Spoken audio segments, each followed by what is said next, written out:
दोस्तों आज मिलते हैं मिस्टर राकेश से। मिस्टर राकेश मायानगरी मुंबई में एक डिमांडिंग कॉर्पोरेट जॉब में काम करते हैं।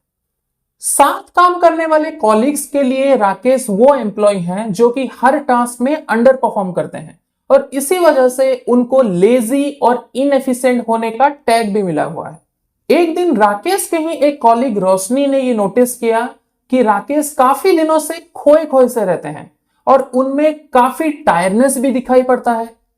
रोशनी ने रिकॉग्नाइज किया कि हो सकता है कि ये मेंटल हेल्थ इश्यूज के साइन हो, इसलिए रोशनी ने राकेश के साथ कन्वर्सेशन इनिशिएट किया, एम्पैथी के साथ अपना कंसर्न रेज किया और उनको प्रोफेशनल हेल्प लेने के लिए एनकरेज भी किया।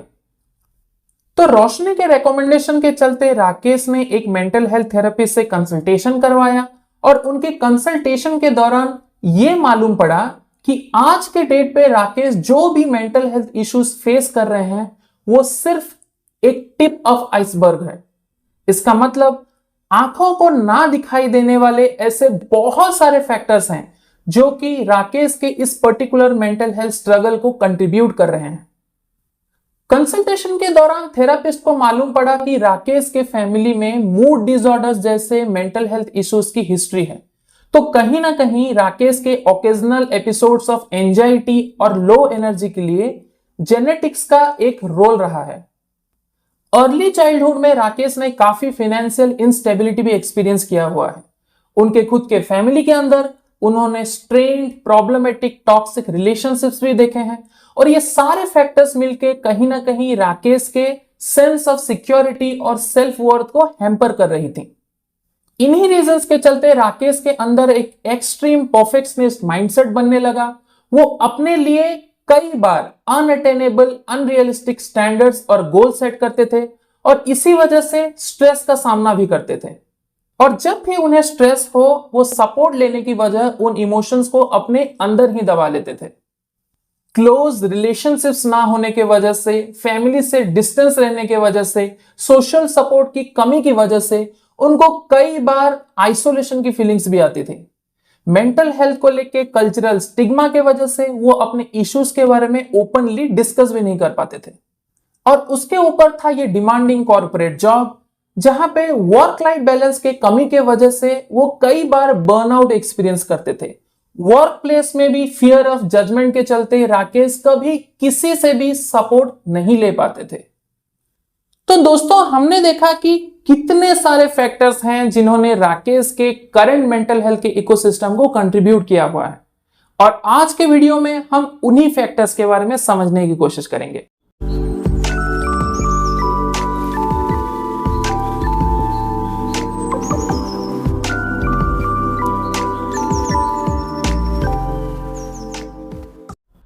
नमस्कार दोस्तों, मैं हूं Palash. I am a doctor and certified mental health mentor. मैं लेके आया हूं आपके लिए चैनल मिक्स्ड फीलिंग्स, जिस पे हम बात करते हैं मेंटल हेल्थ से जुड़ी उन सारे मुद्दों के बारे में जिनके अंडरस्टैंडिंग से हम खुद के और दूसरों के लाइफ को बेटर बना सकते हैं। और अगर आपने अब तक इस चैनल को सब्सक्राइब नहीं किया तो प्लीज इसको सब्सक्राइब करें और बेल आइकॉन दबाना ना भूलें। तो चलिए शुरू करते हैं आज का वीडियो। दोस्तों वर्ल्ड के प्रोमिनेंट न्यूरोसाइंटिस्ट रॉबर्ट सैपोल्स्की और बहुत सारे ऐसे प्रोमिनेंट न्यूरोसाइंटिस्ट ने एविडेंस के बेसिस में ये प्रूव किया है कि जो इंसान होता है ना वो एक आउटकम होता है उसके बायोलॉजिकल और इन्वायरमेंटल हिस्ट्री का। तो हमारे मेंटल हेल्थ के इकोसिस्टम को कंट्रीब्यूट करने वाले फैक्टर्स का जो लिस्ट है वो काफी लंबा है और समझने वाली बात यह है कि ये सारे फैक्टर्स इंडिविजुअली नहीं, आपस में मिलजुल के हमारे मेंटल हेल्थ के एक्सपीरियंस को शेप करते हैं। और यही रीजन है कि अलग अलग लोगों के मेंटल हेल्थ के एक्सपीरियंसेस अलग अलग होते हैं। तो इन सारे फैक्टर्स को आज हम ब्रॉडली 3 कैटेगरीज में डिवाइड करके समझने की कोशिश करेंगे। Biological factors, social and environmental factors और साइकोलॉजिकल फैक्टर्स। तो दोस्तों पहले समझने की कोशिश करते हैं कि बायोलॉजिकल फैक्टर्स क्या होते हैं। बायोलॉजिकल फैक्टर्स माने वो सारे फैक्टर्स जो कि हमारे बॉडी के बायोलॉजी को, मतलब कि हमारे शरीर के संरचना को कंट्रीब्यूट करते हैं।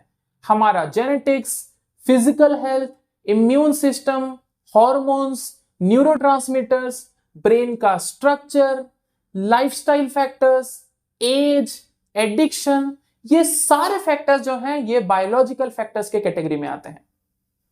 इस लिस्ट में जेनेटिक्स एक मेजर कंट्रीब्यूटिंग फैक्टर हो सकता है।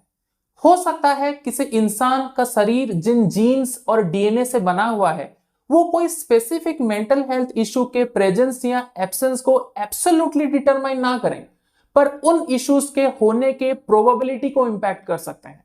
फॉर एग्जाम्पल, किसी इंसान के फैमिली में अगर मेंटल हेल्थ इश्यूज की हिस्ट्री है तो वो उस इंसान के मेंटल हेल्थ इश्यूज के होने के प्रोबेबिलिटी को इंक्रीज कर सकता है। ठीक उसी तरह अगर आप फिजिकल हेल्थ की बात करें तो हमने हमारे पिछले वीडियो में इलैबोरेटली डिस्कस किया था कि किस तरह फिजिकल हेल्थ और मेंटल हेल्थ एक इंटरकनेक्टेड सिस्टम की तरह काम करते हैं और एक दूसरे पे डिपेंड करते हैं।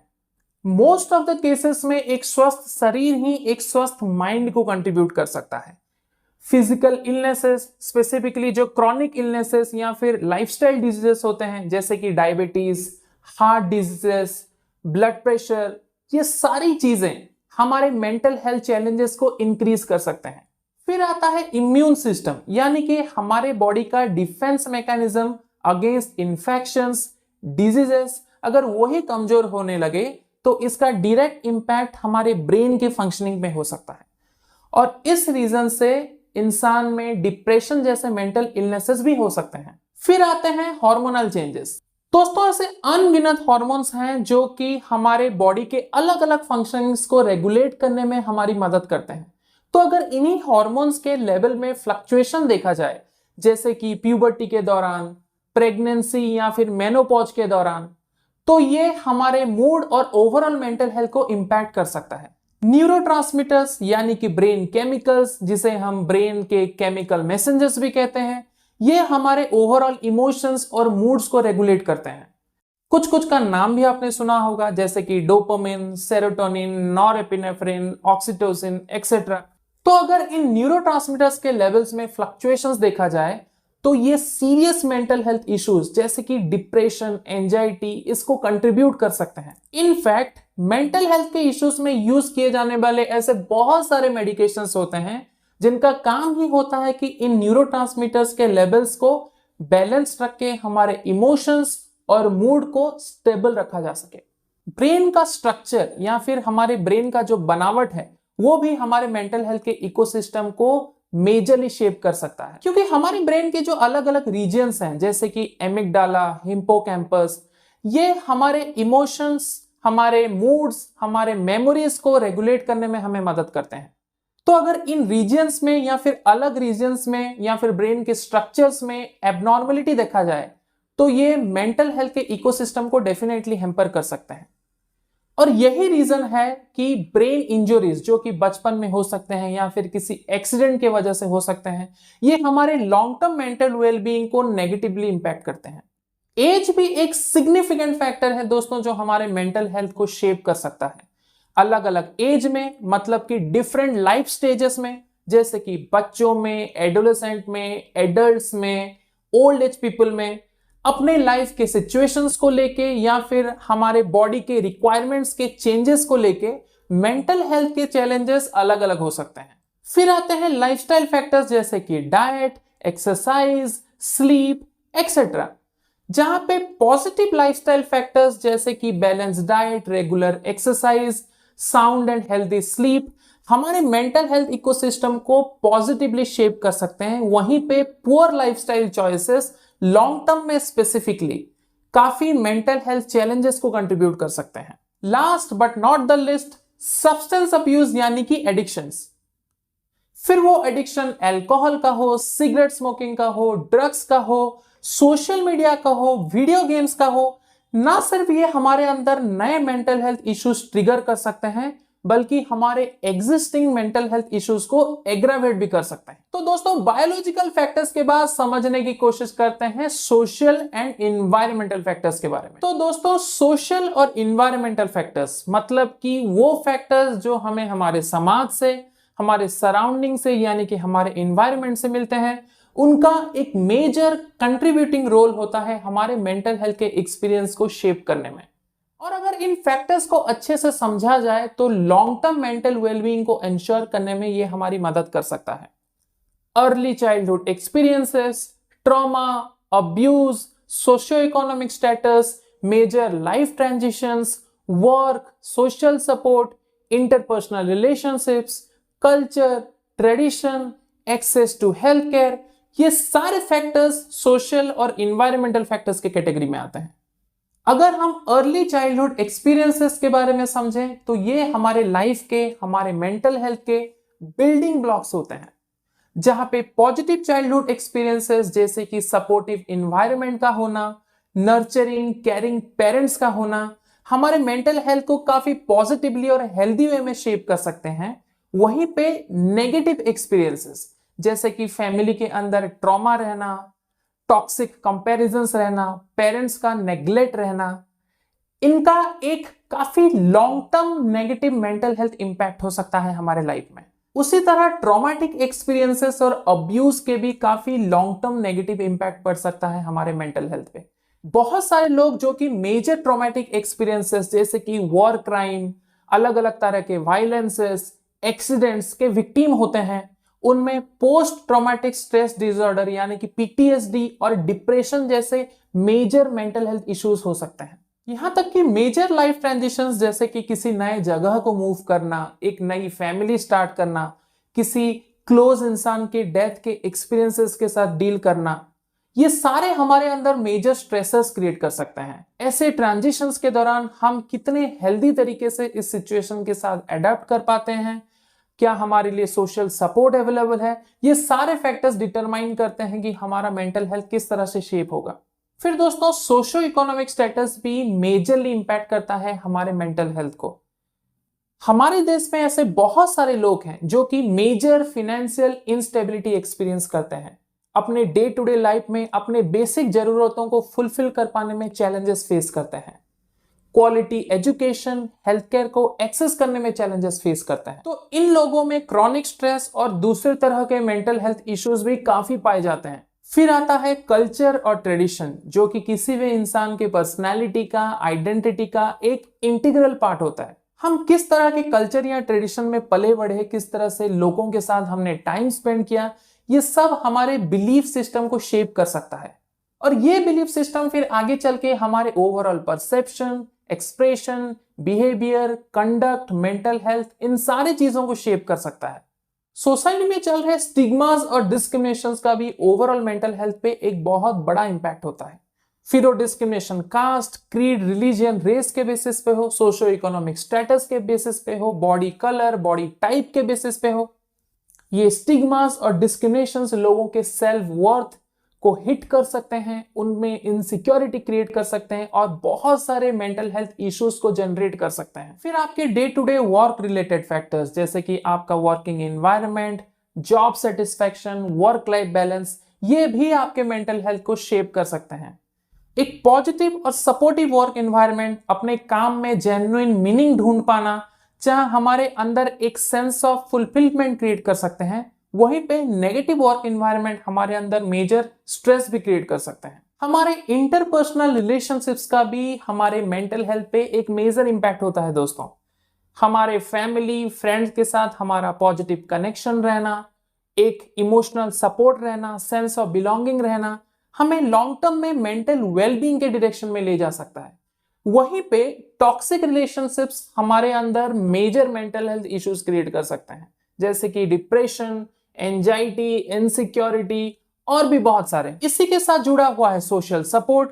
अगर हमारे पास एक strong, reliable social support system है जिस पे हम डिपेंड कर सकते हैं, तो फिर डिफिकल्ट टाइम को नेविगेट कर पाना आसान होता है। आखिर में बात करेंगे दोस्तों हम साइकोलॉजिकल फैक्टर्स के बारे में। साइकोलॉजिकल फैक्टर्स वो फैक्टर्स हैं जो डायरेक्टली हमारे थॉट्स और इमोशंस के साथ जुड़े होते हैं। Perceptions, biases, belief system, attitude, self esteem, stress management, coping skills, social skills, ये सारे फैक्टर्स साइकोलॉजिकल फैक्टर्स के कैटेगरी में आते हैं। परसेप्शंस यानी कि इंसान का खुद को और दूसरों को देखने का तरीका शेप कर सकता है उसके इमोशंस को, उसके रिएक्शंस को, उसके बिहेवियर को और आगे चल के उसके मेंटल हेल्थ को।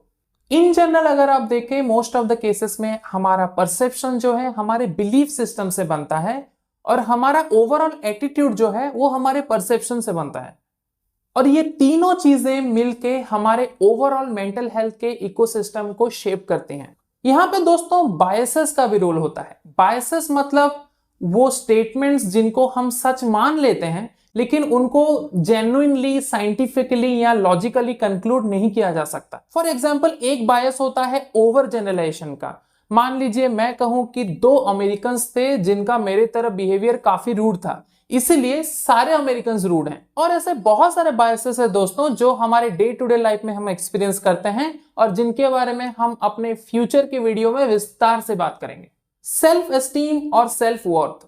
दोस्तों हम किस तरह से खुद को वैल्यू करते हैं या फिर हमारे एबिलिटी को हमारे खुद के अंदर किस तरह से इवेल्युएट करते हैं, ये एक मेजर फैक्टर हो सकता है हमारे मेंटल हेल्थ को शेप करने में। जहां पे लो सेल्फ एस्टीम इश्यूज हमारे अंदर एक sense of insecurity, sense of inadequacy, यहां तक कि मेजर इश्यूज जैसे कि डिप्रेशन क्रिएट कर सकता है। वहीं पॉजिटिव सेल्फ इमेज हमारे अंदर हमारे खुद के लिए सेल्फ कंपैशन और सेल्फ केयर जनरेट कर सकता है।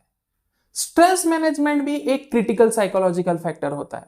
हम हमारे डे टू डे लाइफ के अप्स एंड डाउन्स के बीच हमारे चैलेंजेस के साथ किस तरह से नेविगेट करते हैं, अपने स्ट्रेस को मैनेज करते हैं, अपने सेटबैक्स के साथ डील करते हैं, ये सारे फैक्टर्स कंट्रीब्यूट करते हैं हमारे लॉन्ग टर्म मेंटल वेलबींग को। और यहां ये देखना होता है कि क्या ऐसे हेल्दी कोपिंग स्किल्स हैं जो कि हमें ओवरऑल स्ट्रेस मैनेजमेंट में या फिर सपोर्ट सीख करने में हेल्प करते हैं। लास्ट फैक्टर जिसके बारे में हम बात करेंगे दोस्तों वो है सोशल स्किल्स, कि क्या हमारे अंदर वो हेल्दी स्किल्स हैं जिनको यूज करके हम दूसरों के साथ मीनिंगफुल कनेक्शन बना पाते हैं, इफेक्टिव कम्युनिकेशन यूज करके हमारे मन के बात को सही तरीके से कन्वे कर पाते हैं, दूसरों के साथ बिहेवियर में एक certain level of empathy use कर पाते हैं। इन सारे फैक्टर्स का हमारे लॉन्ग टर्म मेंटल हेल्थ के इकोसिस्टम पे एक मेजर कंट्रीब्यूटिंग रोल रहता है। तो दोस्तों आज के वीडियो को यहीं खत्म करते हैं। उम्मीद है ये वीडियो देखने के बाद आप किसी को भी हार्शली जज करने से पहले इन फैक्टर्स के बारे में एक बार जरूर सोचेंगे। अगर ये वीडियो आपको अच्छा लगा तो इसको लाइक करें, दूसरों के साथ शेयर करें, अपने थॉट्स मुझे बता के कमेंट सेक्शन में कमेंट करें। मिक्स्ड फीलिंग्स के और एक वीडियो के साथ मैं जल्द आपके साथ जुड़ूंगा। नेक्स्ट वीडियो में हम बात करेंगे कि हमारे जो मेंटल हेल्थ प्रोफेशनल्स हैं, जो कि साइकियाट्रिस्ट, क्लिनिकल साइकोलॉजिस्ट, इनका एक्चुअली रोल क्या होता है और वो किस तरह से हमें हमारे मेंटल हेल्थ के जर्नी में हेल्प कर सकते हैं। तब तक के लिए इजाजत, नमस्कार, जय हिंद।